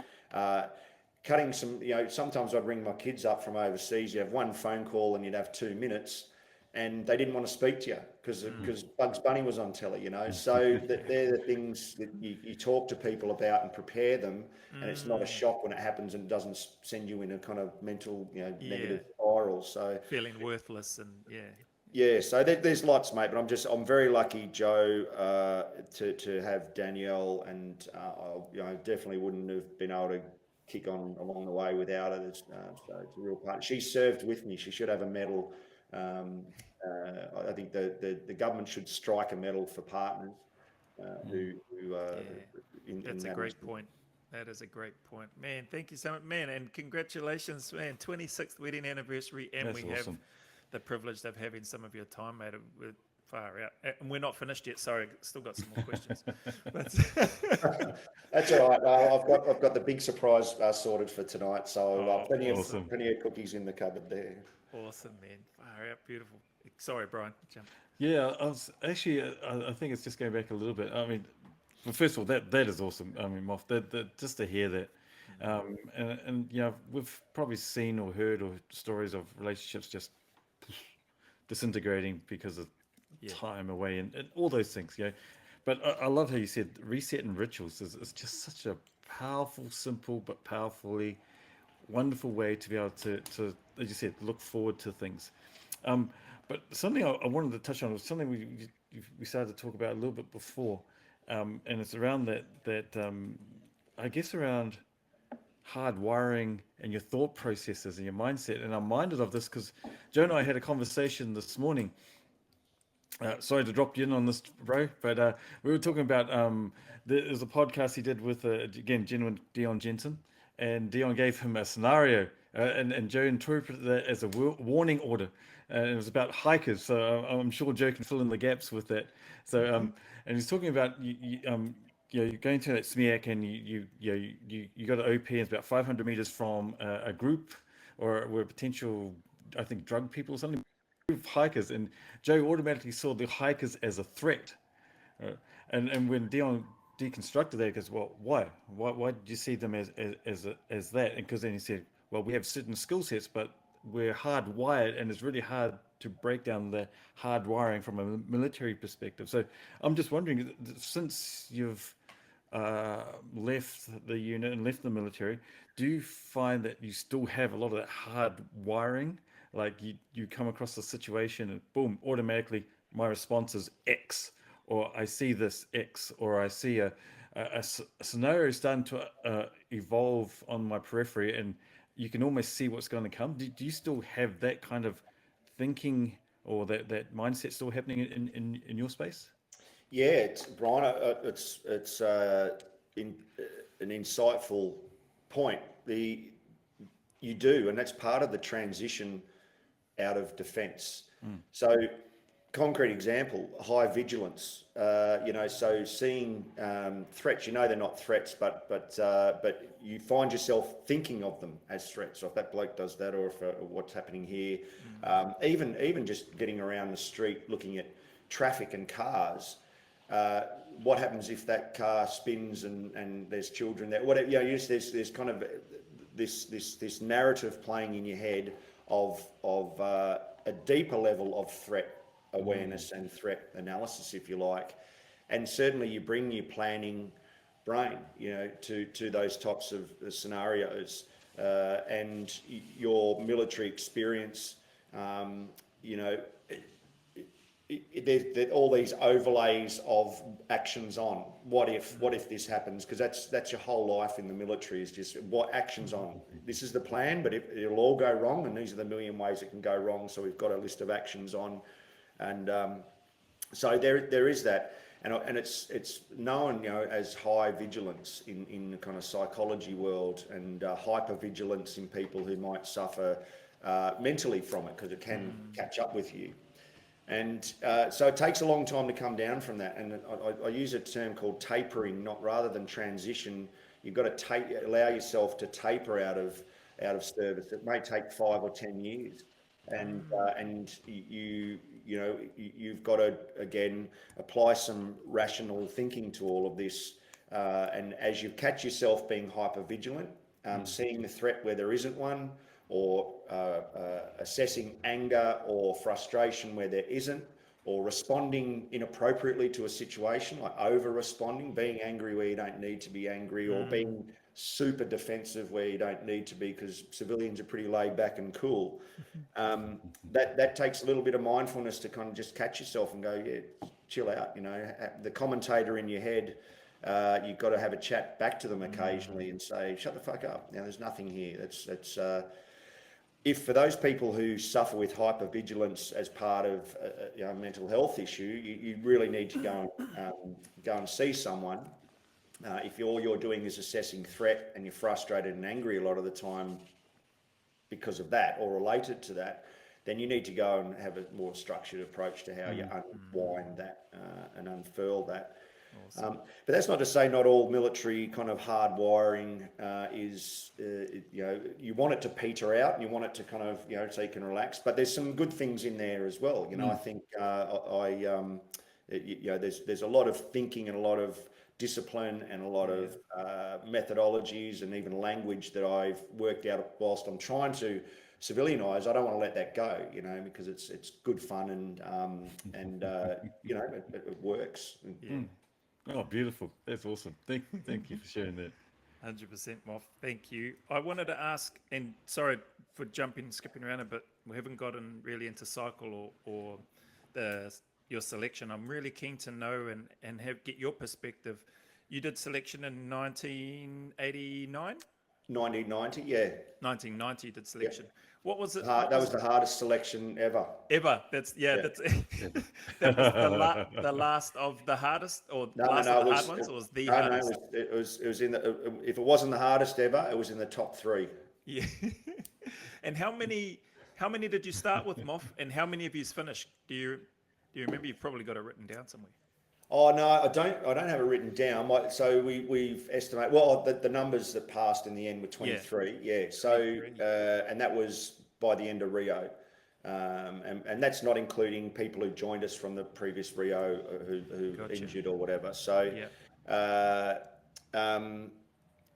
so the rough numbers, and I think this is across time, is 700 odd, 800 odd people will apply, and do the kind of what they call it, the pre-selection, Like the barrier testing stuff. Barrier testing, that's it, yeah. And then the unit will generally take 120, 150, that order. Yeah. Some years it's less, some years it's more. I think this year they had 120. So and that hasn't diminished over time. Yeah, right. It's remarkable actually, and the same numbers in other countries as well. So that the units are comparable in size across all of the Five Eyes anyway. But I think we had 115 or 120 starters, 50 finished, 30 were selected, and then ultimately, or not selected, 30 went on to Rio, and then ultimately I think we came out with 23 original. I'm pretty sure that was the numbers. Yeah. Awesome. And I like to think that I scraped through it, whatever it was, number 23 or 24, whatever, in the late, just kind of scraped in, but. Yeah, it's tough, but it has to be. It's not about tough people, although it was quite a bit about survival. What the person needs to be. It's not to say they're better than the other people that didn't make it, and that's because that's completely missing the point. If that's the mindset you bring to it, this notion of best, it's the most ready, because you need to get. We don't have time to mentally build resilience mentally and physically in people, for them to go on to the Rio cycle, which is the hardest university in Australia and maybe the world. They're these reinforcement cycle training continuums are breakneck, hard on the body, hard on the mind, hard on the family, and that's why your Rio or your Carter, you're so bonded, you're so well with that. That club is the best club you're part of in the world. That's right. And because you're forged in that 18 odd months, and if you're not up for it, it's a waste of time. And the amount of money that goes into creating one of them, you've got to make sure you've got the best shot at it as you can with the cohort. Awesome. And what I didn't ask you as well is, when you came back, what was the catalyst for you to start initiating in those conversations to come back to the unit, when I had the privilege then of working with you on the cycle and stuff too? Well, like I said, I was in the UK working with the coppers there, doing training. I'd already started discussion with a mate of mine, Matt, who's in the band with us, Matt External. He's still serving. He said, mate, you should think about coming back. A Troop had almost left carte blanche. I don't know whether you were aware of that after the first Iraq, after Timor, there was like a troop had a troop of people who basically left and gone off to chase money in the sandpit. And good on them. That was it. So they were down a little bit on numbers, and they were doing there was a few discussions going on more broadly. So I'd already kind of had my interest peaked through that discussion with Matt. September 11 happened. I was training. I'd already kind of turned my mind to heading back and kind of starting to make that transition. But when September 11 happened, and then I spoke to the RSM at the time, and I said, mate, there's a spot here if you want it. And I thought, fuck it, why not? We'll get into it. And it was great. I remember running around in the hills of outside of Kent. I love one of my favourite books, if not my favourite book of all time, is Great Expectations by Charles Dickens. It's the original, boy's own adventure, Pippins and all the rest of it. I was running around with a 40-kilo pack and a tube, full of concrete as a gun, and doing map to ground up in the hills around Kent. And where Pippins and Great Expectations was up at Rochester, etc. And that I knew then, in the sideways rain and driving kind of cold on those nights, stomping through the hills, that I was back where I'm happy. I'm just a knuckle dragging grunt at heart. So. Oh, that's awesome, man! So great to hear. And your cycle, how did you end up losing? You don't need to don't say who they are, but did the numbers dwindle on your cycle in Yeah. terms of, yeah? Yeah, definitely. We had, we even lost one on the parachute course, the basic para. We lost a couple in RTI, resistance interrogation training. And we had injuries along the way, and just people just can't keep up. Again, that doesn't make them bad or good or best or not or anything like that. It's just there's a lot of luck in it. It's a bit like a footy career in a way, because it's a contact sport, and one broken femur or one smashed hip, or you're only that far away from career ending, or you get burnt out. Like I said to you, I struggled. I passed everything and I performed well. I know that on reflection, but it didn't feel like that on the inside. I felt like the duck paddling like fuck underwater, and it's relatively calm on top, And one of the things I was drinking a bit through that Rio cycle too. I wasn't on the sauce every night, but I was certainly drinking more than I had before. So when I did on the weekends, we had a weekend off, the like big benders, and so that I know now, or later in life as a team commander, everybody should have a beer and relax. I think it's a great way for teams to kind of reconcile and whatnot. But it's something we kind of walk past too often as men, and this it's a strong signal as opposed to a weak signal in someone's performance, and we often make light of it rather than pull people aside and go, mate, obviously there's something going on here, because So, but as I said, mate, I got through to the end, and that was, I think I was only just hanging on in the unit for a large part from then on in, to keep up with the pace, and but I loved it. It wasn't to say that it was a malady, I didn't enjoy it, but by 95-6, I was pretty cooked. Yeah, man. Thanks for sharing that and being so open and raw with that, because that's not from my side, it's not an easy thing to talk about or share.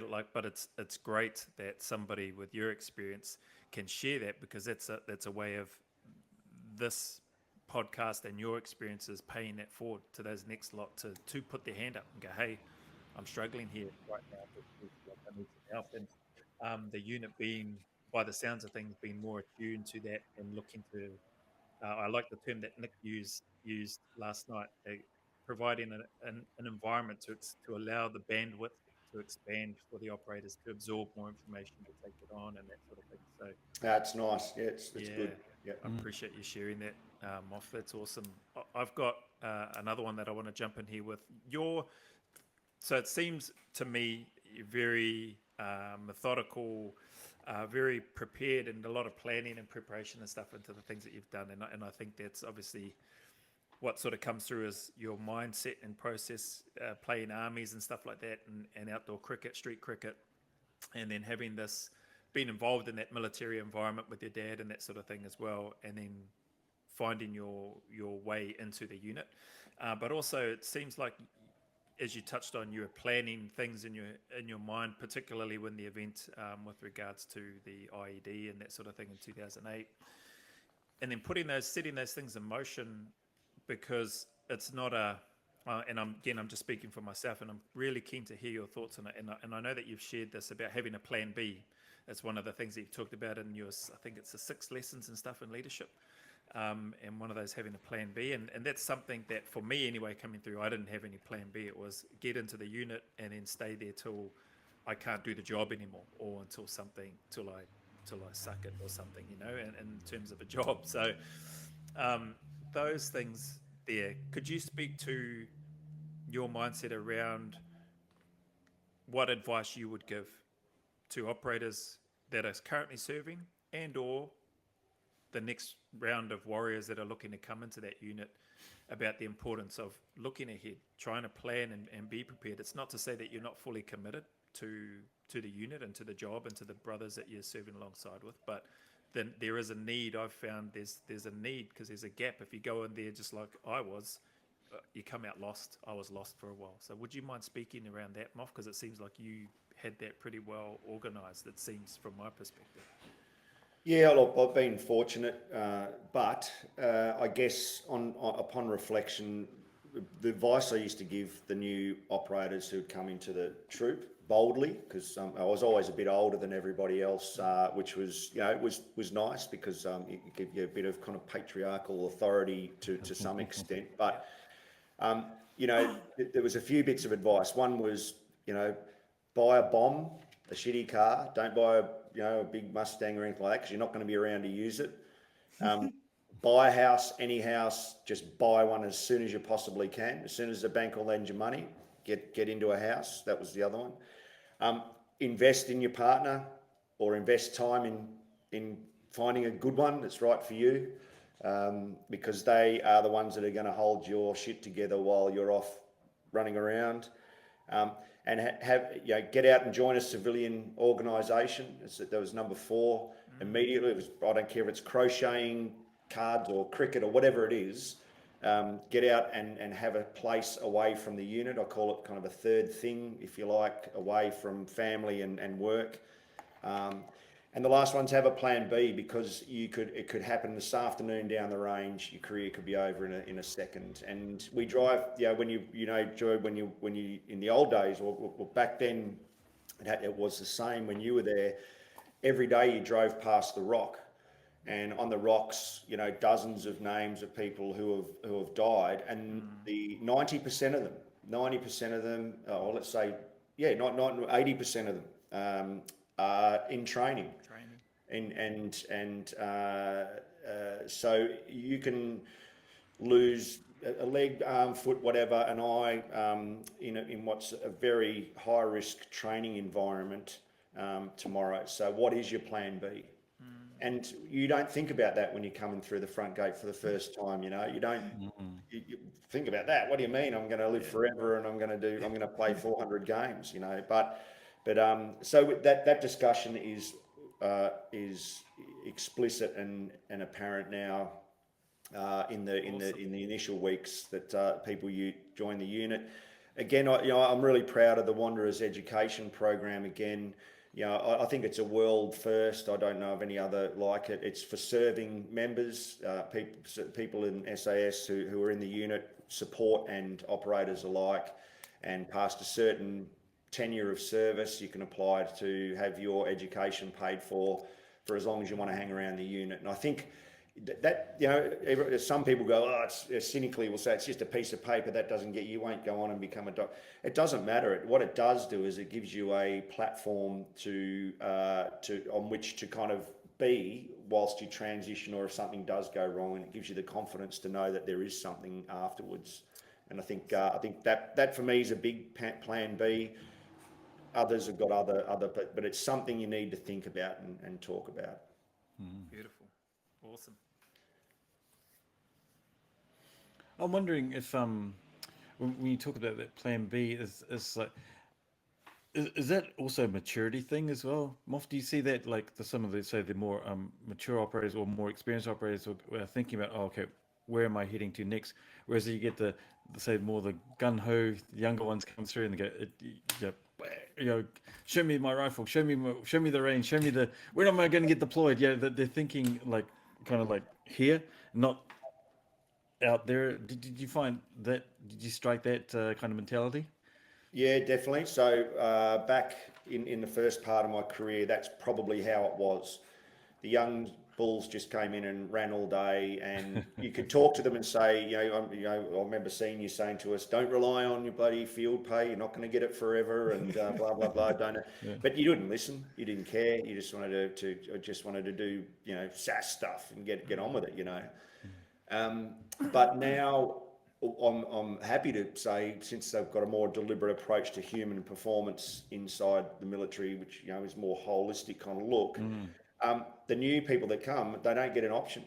This is the way we do business, and if you don't like it and if you don't do it, then you can go elsewhere. But here in SASR in Perth, these are the things we do, and these are the behaviours we have, and we have open discussions, and we do plan, and we have mentors, and we talk about things like what happens if it all goes pear-shaped tomorrow. We talk about financial planning and all those types of things. We're a little we're luckier than others because we do get soldiers who've come with experience and maturity, generally speaking. But again, just a lot more discipline, a lot more deliberate about those discussions. And I think to go to blister onto what Nick said, you know, that kind of that increasing that bandwidth, that training and that provision of knowledge and understanding is just a bit more life holistic than kind of operator focused, you know. So provision for families, having discussion with families, again, very obvious stuff, just no brainers, but just being better at doing it and practicing it and doing it all the time. That's awesome, man. Hey, Moff, how can people connect with you? What is it that you're involved in terms of the business that you have, obviously with Stoughton and all that sort of stuff? Can you take some time to just tell and share about what it is that you're doing now and how people can connect with you? Yeah, so now we run a human performance consulting team. It's just organisational development and team performance, team performance. And we also work with individuals, work across sports. You know, we're working with AFL, Olympics, etc. So that's been a real privilege. Work in corporates, which I really enjoy because it's an area I've had to learn a lot about, particularly in terms of finance and whatnot. And work a bit back into frontline services, police, military, etc. as well. So it's good. What do we do? God knows. We're still making it up as we go. But I wouldn't have it any other way. We kind of if it's about humans, we're keen to give anyone a hand to help them solve their problems. I think there's enough people doing process, tech, and all the other things that create problems, and they create human problems. There's not a lot of people out there just focusing on just the human aspect. So that's what we do. There's a website, Stoughton Group, and you know, I'll leave that to other people. We're just updating the website now. Awesome. And very happy to, you know, that kind of, I suppose, takes 90% of my life now, and we'll see how we go as we grow over the next few years. But things are going really well. We're growing slowly, and we'll probably have to pull it up soon because I don't want to be too busy. I want to be able to go and watch cricket. Yeah, that's right, and spend time with your darling, with Danielle. That's right. Yeah, 100%. Awesome. Sorry, Brian, have you got some No. I think that's awesome. It's just nice to hear that you've. And then there's probably, and you're not the only one, but there's people that have garnered these wonderful experiences and being utilized back out in, say, civilian world or in another context without to go, oh, well, your time's done, put you on the trash heap, so to speak. You know, it's not that. It's like, I actually quite like that because then you're thinking, well, what can I do next? I've just got all these skills. I no longer need to hold a gun, but I've learned how to do X, Y, and Z. Now let me share that with you. I actually tip the hat. Yeah, we're still on a journey to find out what that transference is, Brian. But definitely, there's a lot to bring across, and I think that there's a lot for that corporates could learn from the processes and how to develop the discipline to get up and do the boring stuff well every day. And some do it really well, others really struggle. Yeah, awesome. Moff, it's been an absolute privilege and honor, mate. We're going to be putting in the links to obviously the book and to your sites and stuff with the write-ups and that we'll put in place, and the audio and the video will go up, and I'll share those links with you. But I just want to mention and just sort of wrap things up here and just really acknowledge you and thank you for not only your service, brother, as a leader, as a great man of integrity, and the work that you've done, not only whilst in the unit, but your work outside, for the experiences and the information that you've freely and openly shared, not only here on this podcast, but with many other people.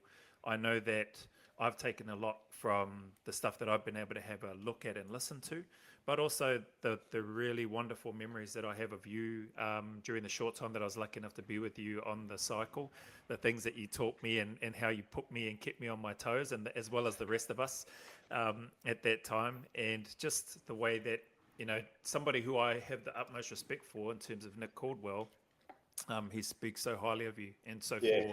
for him, because he's somebody that I hold in such high regard, to hear him speak of you the way that he does is just incredible. It's No, amazing. he's a I'm not ripper. surprised. Yeah. Yeah, He's a ripper. he's And not look, bad mate, for a first wicket. Yeah. yeah, that's right. Yeah. Get him out cheap and get the real batsman in. I think, mate, I was very fortunate, and they're kind words, and we're in danger of arse slapping here, but bugger it, who cares? We don't, men don't do it enough, mate. Look, I'm pretty fortunate because I feel like that was my second Rio, and you don't get too many people get a second shot, so it was a privilege, and hanging around all you young blokes, it kept me on my toes, I'd say. But no, it's been a pleasure, mate. It's been lovely to meet you, Brian, and hopefully Nice to we meet can you. share a beer in person soon enough. And Joe, we'll be over to New Zealand soon enough. I'm doing some work with some research over there, so Awesome. I'll keep you posted in that. And And you've got my number. And mate, just again, congratulations to you and your wife for 26 years, mate. That's a beautiful thing. Thank you. So happy for you guys, and great to see you doing well, my friend. Thank you for everything. Thanks, mate. And we sign off as usual, respectfully, who dares wins.